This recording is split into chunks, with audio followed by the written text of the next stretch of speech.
सन 1932 दुसरं महायुद्ध दगदगत होतं. प्रति सरकारच्या घोषणा दाणाणत होत्या. सांगली, सातारा, कोल्हापूर या जिल्ह्यात क्रांती पेटली होती. गोऱ्या इंग्रजांना हादरे बसत होते. पारतंत्र्यावर घाव बसत होते. स्वातंत्र्य प्राप्तीसाठी लढत असताना हा भारलेला काळ होता. शिराळा तालुकाही यापासून दूर नव्हता. चिखलीचे नाईक घराणे तर परंपरा लाभलेलं. सह्याद्रीच्या पर्वतरांगात असलेल्या प्रचितगडाचे नाईक हे वतनदार. हे नाईक घराणं ब्रिटिशांना चले जाव म्हणण्यात मागं नव्हतं.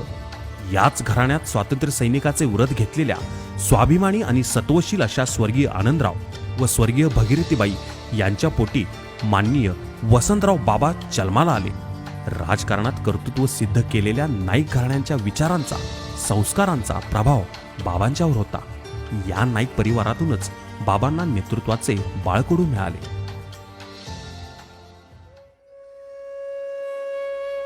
प्राथमिक शिक्षणाचे धडे चिखली व शिराळा येथे गिरवल्यानंतर माध्यमिक शिक्षणासाठी बाबांना कासेगाव येथे जावे लागले. त्यानंतर मनमिळावू, शांत, मितभाषी, संयमी व्यक्तिमत्व लाभलेला हा युवक कोल्हापुरातील राजाराम महाविद्यालयात पदवी घेण्यासाठी दाखल झाला. शिक्षणाचा उपयोग समाजकारणासाठीच करायचा हा ध्यासच बाबांनी घेतला होता. माणसांची अचूक पारख करण्याची त्यांची क्षमता हा शिक्षणाचा त्यांच्या राजकारणासाठी झालेला फायदाच म्हणावा लागेल. शिराळ्याचा नाईक परिवार आणि शाहूवाडी तालुक्याचे सभापतीपद भूषवणारा चरणचा पाटील परिवार त्याच तोलामोलाचा. दोन्ही परिवाराचे संबंध दृढ झाले आणि दिनांक 6 जून 1958 रोजी याच कुटुंबातील सुशीला यांच्याशी बाबांचा विवाह थाटामाटात संपन्न झाला. समाजसेवेची आस घेतलेल्या बाबांना वडीलधाऱ्या व ज्येष्ठ बंधूंचे प्रोत्साहन होतेच, पण गावकुसातील सर्वांचं भक्कम पाठबळ होतं. सामाजिक क्षेत्रात कार्यरत असताना प्रचंड मोठा जनसंपर्क हे बाबांचं स्वभाव वैशिष्ट्य. यामुळेच बाबांच्या दैदिप्यमान कारकिर्दीची ओळख झाली. नव्याने बांधल्या गेलेल्या मतदारसंघाचे प्रतिनिधित्व करत असताना दिनांक 27 फेब्रुवारी 1962 रोजी शिराळा विधानसभेचे पहिले आमदार म्हणून बाबा विराजमान झाले. मतदारसंघाच्या विकासाबरोबरच आपले राजसिंहासन पणाला लावून त्यांनी समाज बदलण्याचे महत्त्वपूर्ण कार्य केले. बाबांच्या कारकिर्दीची घोडदौड सुरू असतानाच 1967 साली बाबांनी विधानसभेची निवडणूक दुसऱ्यांदा लढवली. जनतेनेही बाबांना भरभरून प्रेम दिलं. जनसामान्यांचा सार्थ विश्वासामुळेच या निवडणुकीतही बाबा विजयी झाले. त्यावेळी विरोधी उमेदवारांची डिपॉझिट जप्त झाली, एवढा मोठा विजय होता तो. राजकारण, कृषी, सहकार, शिक्षण, समाजकारण अशा कितीतरी क्षेत्रांना स्पर्श करत बाबांनी आपल्या कर्तृत्वाचा ठसा उमटवला. नव महाराष्ट्राचे शिल्पकार व संयुक्त महाराष्ट्राचा मंगल कलश ज्यांनी आणला ते स्वर्गीय यशवंतराव चव्हाण आणि लोकनेते राजाराम बापू पाटील यांना गुरुस्थानी मानत बाबांनी आमदारकीची दशक पूर्ती पूर्ण केली. कित्येक लोकांच्या प्रश्नांचाही निवाडा बाबांच्या न्यायालयातच व्हायचा. बाबांनी मिळवलेलं पद कधीही मिरवलं नाही आणि जी पायाभूत कामे केली त्याचा जाहीर उल्लेखही कधी केला नाही. आमदार असताना कधीही त्यांनी सरकारी गाडी वापरली नाही. अशी त्यांच्या प्रवासाची वाट थोडीशी वेगळी पण तितकीच स्वाभिमानी होती. निस्वार्थ भावनेने राजकारण, समाजकारण यामध्ये अतुलनीय योगदान देणाऱ्या बाबांनी येणाऱ्या संकटांचा सामनाही धीरोदात्तपणे केला. साखर कारखान्याच्या उभारणीतही बाबांचं असणारं योगदान अतिशय महत्त्वपूर्ण आहे.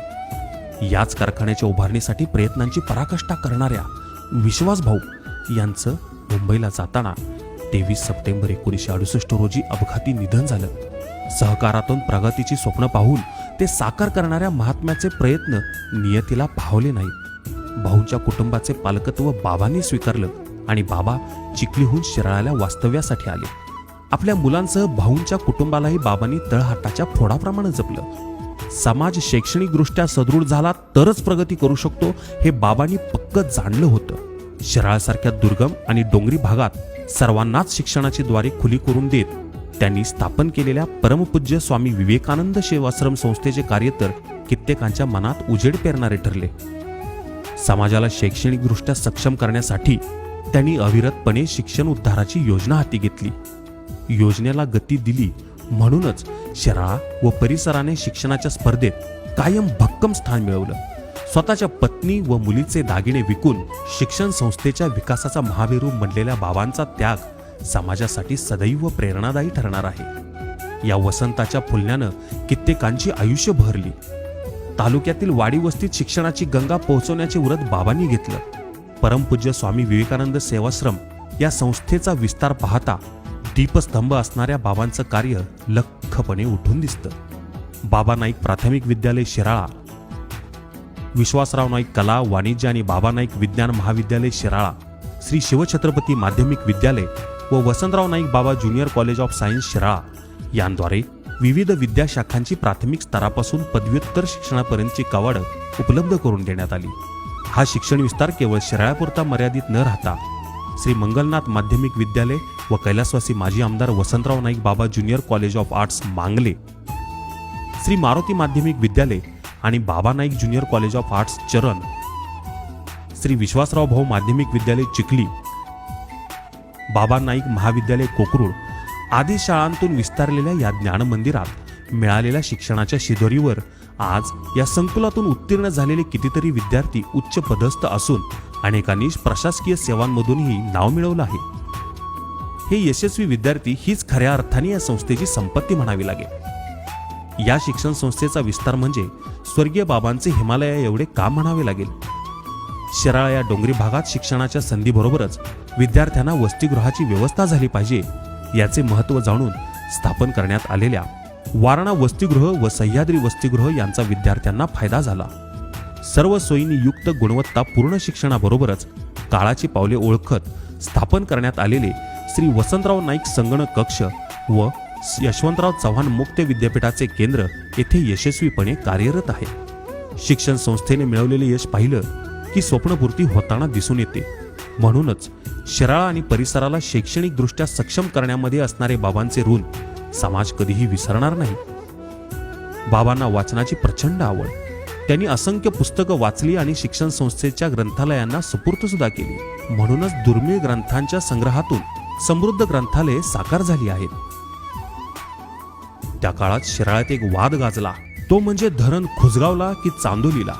धरण खुसगावला झाले तर शिराळा तालुका पोरका आणि बेघर झाला असता. बाबांनी त्या काळी हे धरण चांदोलीला व्हावे असा आग्रह श्री चव्हाण साहेबांच्याकडे धरला. बाबांच्या प्रयत्नांना यश आलं आणि चांदोलीला धरण बांधलं गेलं. याच धरणामुळे शिराळ्यासह अनेक जिल्हे सुजलाम सुफलाम झाले आहेत. म्हणूनच या तालुक्याचा इतिहास बाबांच्या नावाशिवाय पूर्णच होऊ शकत नाही. गोरक्षनाथांच्या पदस्पर्शाने पावन झालेली भूमी अर्थात शिराळा. याच नाथांच्या मंदिराचा जीर्णोद्धार करण्याचे काम बाबांनी हाती घेतलं. या पवित्र कार्यात त्यांना लोकसहभाग हवा होता. म्हणूनच सलग 3 महिने पायात चप्पल न घालता बाबांनी संबंध तालुक्यातून निधी गोळा केला आणि मंदिर कलशारोहणाचे पवित्र काम पूर्ण केलं. बाबा मनाने खूप हळवे होते. मित्राच्या भावाच्या निधनाचे वृत्त समजताच आपल्या विजयाची मिरवणूक जागीच थांबवणारे बाबा साऱ्या तालुक्याने अनुभवले. शाहू फुले आंबेडकरांच्या विचारांचा वारसा जोपासण्यात बाबा अग्रभागी होते. पददलित समाजाच्या हिताचा विचार बाबांनी सदैव केला. शिवणीतील विहीर खोदताना बाबांनी या कामाचा शुभारंभ केला तो दलित बांधवांकडूनच. बाबांच्या अशा कार्यांची चर्चा पार्लमेंटमध्ये झाली. बिहारचे राज्यपाल मान्य R.D. भंडारे हे स्वतः बिळाशीला आले. त्यांनी चौकशी करून बाबांना बोलवून घेतलं. फुलांचा हार मागवून बाबांच्या गळ्यात घातला आणि त्यांनी बाबांना बिहारला यायचे निमंत्रण दिले.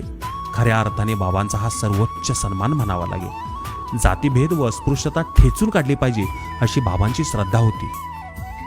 1 वर्षी पाऊसमान कमी झाल्यानं गावाला पाणी मिळणार नाही अशी परिस्थिती होती. पण बाबा यातून नक्की मार्ग काढतील अशी सर्वांनाच खात्री होती. बाबांनी स्वखर्चातून स्वतःच्या विहिरीतील पाणी पाईपलाईन करून शिराळ्याच्या टाकीपर्यंत आणून दिलं. या पाण्याचा मोबदला म्हणून महाराष्ट्र शासनाने दिलेला धनादेश बाबांनी नम्रपणे नकारला. शिराळ्यातील लोक माझ्याच कुटुंबातील आहेत अशी भावना जपणारा हा कर्मयोगीच म्हणावा लागेल. बाबांच्या समृद्ध विचारांचा वसा पुढच्या पिढीतही यशस्वीपणे जोपासणारे श्री भगतसिंह नाना. नानांनी 5 ज्युनियर कॉलेज, 1 सिनियर कॉलेज आणि 1 माध्यमिक विद्यालय स्थापन करत स्वर्गीय बाबांची शिक्षण परंपरा जपली. नानांनी स्थापन केलेले कोकरूड कॉलेज म्हणजे स्वप्नपूर्तीच म्हणावी लागेल. बाबांच्या संस्कारांचा वारसा जपत त्यांचे नातू श्री विश्वप्रतापसिंह व श्री पृथ्वीसिंह समाज जीवनात कार्यरत आहेत. शैक्षणिक संस्थांच्या माध्यमातून जवळपास 500हून अधिक शिक्षक वृंद बाबांचे विचार अव्याहतपणे जपत आहेत. जाऊनी अग्निदिव्यातूनी सोन्याच्या रूपाने उजळविले बहुजनांसी असा एकमेव तो. वसंतराव हे एक नाव आणि या नावाभोवती फिरणारा 90 वर्षांचा ऐतिहासिक प्रवास. स्वातंत्र्योत्तर कालखंडात शिराळ्याच्या सर्वांगीण विकासापासून शैक्षणिक स्वप्नांचा पाठलाग करत ज्या हातांनी परिसराला आकार आणि आधार दिला ते वसंतराव अर्थात बाबा. बाबा या वटवृक्षाच्या सावलीत आपण विसावत आहोत हेच आपलं भाग्य. प्रगतीची दिशा देणाऱ्या बाबांची प्रगत शिराळ्याचे शिल्पकार म्हणून नेहमीच नोंद घेतली जाईल, यात शंकाच नाही. भावफुलांच्या भरुणी ओंजळी स्मृतीस तुमच्या प्रणाम कोटी. स्वर्गीय बाबांच्या पवित्र स्मृतीस विनम्र अभिवादन.